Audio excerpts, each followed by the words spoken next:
let Senator De La Rosa speak first. Go ahead. We have a very sad experience, Mr. President.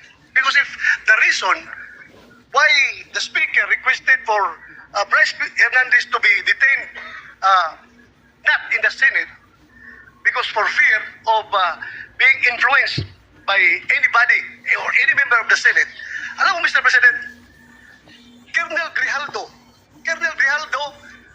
nag-testify dito sa ating committee about the wrongdoings of the members of the Quadcom.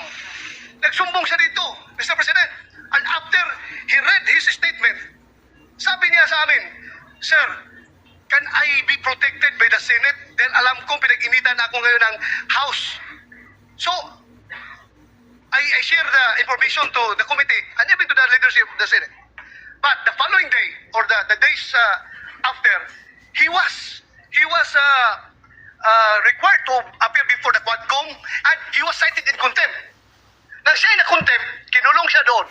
At nang kinulong siya doon, look what happened.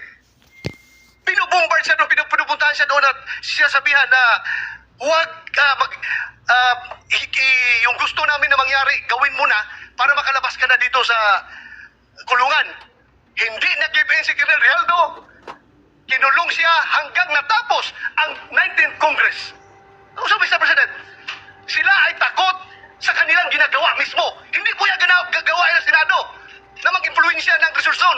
Never pa nangyari yan na mayroong pumunta doon sa baba, tinakot yung nakakulong contempt, cited in contempt na resource person. Gawain nila yan sa House of Representatives. Ginawa nila kay Colonel Grijaldo. Kaya huwag tayong basta-basta bumigay sa kanila dahil we should be independent. Mr. President, hindi natin sila dapat sundin kung anong kagustuhan nila. We have to stand on our own. Thank you, Mr. President.